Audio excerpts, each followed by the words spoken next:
स्वागत है हमारे YouTube चैनल पे आपका, जहां हम आपके लिए लेकर आए हैं latest IPO reviews, in depth financial breakdowns, एकदम सिंपल और आसान लैंग्वेज में। मैं हूं आपका दोस्त ये चंदन कुमार और आज हम बात करने वाले हैं एक ऐसे आईपीओ की जो केमिकल रिसाइकलिंग इंडस्ट्री और सस्टेनेबिलिटी की तरफ बड़ा कदम उठा रही है, और वो है स्नेहा ऑर्गेनिक्स लिमिटेड आईपीओ। चलिए बिना देर किए आज के आईपीओ का एनालिसिस शुरू करते हैं। सबसे पहले कंपनी का इंट्रोडक्शन देखते हैं। स्नेहा ऑर्गेनिक्स लिमिटेड की शुरुआत एक पार्टनरशिप फर्म के रूप में अक्टूबर 2017 में हुई थी, जिसका नाम था स्नेहा फार्मा केमिकल। जुलाई 2022 में यह फर्म कन्वर्ट हो गई एक प्राइवेट लिमिटेड कंपनी में, स्नेहा ऑर्गेनिक्स प्राइवेट लिमिटेड, और दिसंबर 2024 में कंपनी ने पब्लिक लिमिटेड का रूप ले लिया with a fresh certificate of incorporation dated 7 January 2025। Company mainly Hyderabad Telangana में बेस्ट है, जहां से ये इंडिया की top solvent recovery and recycling companies में अपनी जगह बनाने की कोशिश कर रही है। आइए अब इसका बिजनेस सेगमेंट्स देखते हैं। पहला है solvent recovery and recycling. Company दूसरे इंडस्ट्री से स्पेंट यानी कि यूज हो चुके सॉल्वेंट्स कलेक्ट करती है और एडवांस डिस्टिलेशन प्यूरिफिकेशन से उन्हें दोबारा क्वालिटी प्रोडक्ट बनाकर वापस इंडस्ट्री को सप्लाई करती है। डायरेक्ट ट्रेडिंग ऑफ सॉल्वेंट, ये रॉ मटेरियल्स परचेज करते हैं, क्वालिटी असेसमेंट के बाद इन्हें ओपन मार्केट में बेचा जाता है। थर्ड है quality testing and custom solutions. Her batch का एक्सटेंसिव क्वालिटी कंट्रोल होता है ताकि कस्टमर स्पेसिफिक रिक्वायरमेंट्स मीट किए जा सकें। ये प्रोसेस एक तरफ इन्वायरमेंट की मदद करता है, दूसरी तरफ इंडस्ट्रीज को भी कॉस्ट इफिशियंसी प्रोवाइड करता है। अब हम इनके टारगेट मार्केट्स और क्लाइंट्स देख लेते हैं। Major clients pharmaceuticals, chemical processing, coatings, food processing industry से आते हैं। कंपनी मोस्टली B2B सेगमेंट में है, जहां पैन इंडिया प्रेजेंस बनाने की कोशिश हो रही है, खासकर साउथ और west India industries clusters. Pharma और केमिकल मैन्युफैक्चरिंग हब्स में ये एक्टिव है। आईपीओ डिटेल्स देख लेते हैं। इशू साइज है up to 26,79,000 equity shares. Face value है 10 rupees per share. Total issue by amount है 32.68 करोड़। ये पूरा एक फ्रेश इशू आईपीओ है, ऑफर फॉर सेल इसमें नहीं है। मार्केट मेकर रिजर्वेशन के रूप में 1,34,000 शेयर्स रखे गए हैं। इस हिसाब से नेट इशू टू पब्लिक जो है वो है 25,45,000 शेयर्स, जिसमें अमाउंट होता है 31.05 करोड़। लिस्टिंग इसका होने वाला है NSE इमर्ज पे। ये NSE इमर्ज से कंफ्यूज ना हो, NSE emerge is as good as NSE SME।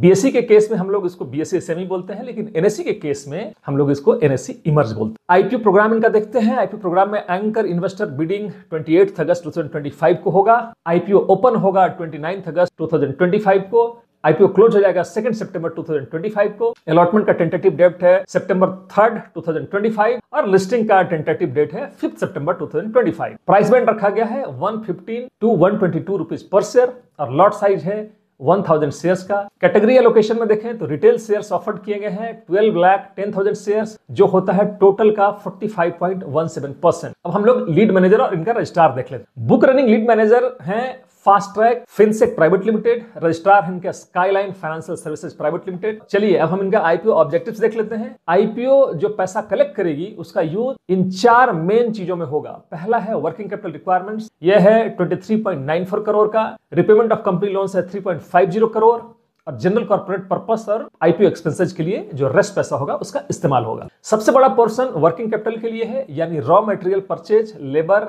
Operational cost etcetera. अब इनका हम पिछले 3 सालों का फाइनेंशियल परफॉर्मेंस देख लेते हैं। टोटल इनकम की बात करें तो फाइनेंशियल ईयर 23 में था ये 20.41 करोड़, 24 में हो गया 23.80 करोड़ और फाइनेंशियल ईयर 25 में ये हो गया 26.29 करोड़। प्रॉफिट आफ्टर टैक्स की बात करें तो 23 में था 3.25 करोड़, 24 में ये हुआ 3.66 करोड़ और फाइनेंशियल ईयर 25 में ये बढ़कर हो गया 7.34 करोड़। नेटवर्थ की बात करें तो 23 में 3.78 करोड़, 24 में 7.44 करोड़ और फाइनेंशियल ईयर 25 में ये 14.78 करोड़। रिजर्व एंड सरप्लस 23 में 2.78 करोड़, 24 में 6.44 करोड़ और फाइनेंशियल ईयर 25 में 7.28 करोड़। टोटल बोरोइंग्स की बात करें तो फाइनेंशियल ईयर 23 में ये था 3.59 करोड़, 24 में ये हो गया 3.92 करोड़ और फाइनेंशियल ईयर 25 में ये बढ़कर हो गया 9.09 करोड़। अर्निंग्स पर शेयर की बात करें 23 में यह था 4.76 रुपीज पर शेयर, 24 में यह हो गया 4.88 रुपीज और फाइनेंशियल ईयर 25 में यह हो गया 9.78 रुपीज। रेवेन्यू और पैट दोनों तेजी से ग्रो हुए हैं। आप देख सकते हैं almost 2 times PAT improvement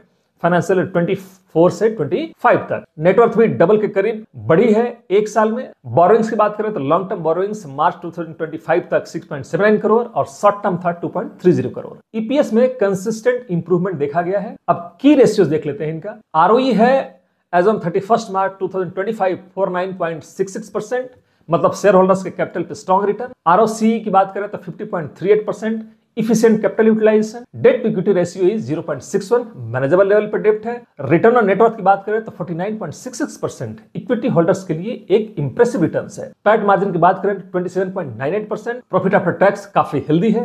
EBITDA margin is 43.52%, operational efficiency strong है। प्राइस टू बुक वैल्यू की बात करें तो 0.83, वैल्यूएशन बुक वैल्यू के कंपैरिजन में रीजनेबल लग रहा है। अब हम इनका शॉर्ट एनालिसिस देख लेते हैं। सबसे पहले strengths, rapid year-on-year revenue and PAT growth shows strong financial momentum, niche focus on solvent recovery, circular economy support, unique value proposition, promoters का strong technical and operational background, integrated in-house quality control, customer centric flexibility. Weaknesses की बात करें तो customer concentration risk, top 5 customers contribute 56 to 67% revenue, short operating history as a public company, no foreign market for shares yet, heavy working capital business model, cash flow risk, SME IPO, तो liquidity and post listing volatility can be very high. Opportunities की बात करें तो fast growing pharma chemical industries needing compliance and recycling partner. Policy tailwinds की बात करें तो environment regulations, waste minimization, potential for export markets in future, brand building opportunity in B2B specialty segment. अब इनका थ्रेट्स देख लेते हैं।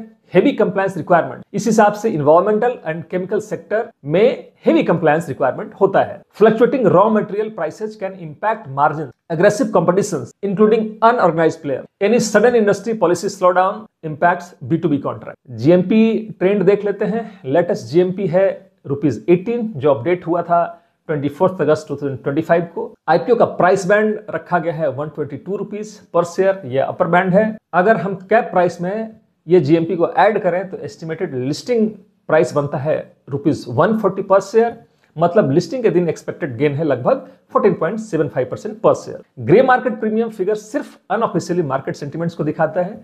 यह डाटा रेगुलेटेड या सेबी अप्रूवल सोर्स से नहीं आता है, इसलिए इसे सिर्फ एक इंडिकेटिव ट्रेंड के तौर पर देखा जाना चाहिए। आईपीओ की actually listing gain losses market conditions, demand supply और कंपनी फंडामेंटल्स पर डिपेंड करते हैं। इन्वेस्टर्स को एडवाइस किया जाता है कि इन्वेस्टमेंट डिसीजन सिर्फ GMP के बेसिस पर ना लें, हमेशा कंपनी का फाइनेंशियल वैल्यूएशंस और रिस्क फैक्टर्स को ध्यान में रखें और साथ ही अपने रजिस्टर्ड फाइनेंशियल एडवाइजर से सलाह जरूर लें। तो दोस्तों, स्नेहा ऑर्गेनिक्स लिमिटेड एक ऐसा SME IPO है जिसमें ग्रोथ स्टोरी, सस्टेनेबिलिटी का एंगल और फाइनेंशियल इंप्रूवमेंट दिखता है, लेकिन high working capital business, customer dependency और लिक्विडिटी रिस्क भी हैं। अब सबसे इंपॉर्टेंट बात, ये एनालिसिस सिर्फ एजुकेशनल और इंफॉर्मेशनल पर्पस के लिए है। ये किसी भी तरह आपको इस IPO को स्किप या अप्लाई करने का रिकमेंडेशन नहीं देती है। कोई भी डिसीजन अपने रिसर्च के आधार पे या अपने रजिस्टर्ड एडवाइजर से सलाह के साथ करें। अगर आपको एनालिसिस पसंद आया हो तो वीडियो को लाइक करें, शेयर करें और हमारे चैनल अर्थ साधना को सब्सक्राइब करना ना भूलें और साथ में बेल बटन दबाना ना भूलें, ताकि जब भी कभी हम कोई नया वीडियो अपलोड करें तो आपको समय से उसका नोटिफिकेशन मिल जाए। मिलते हैं अगली वीडियो में, तब तक के लिए जय हिंद, जय भारत।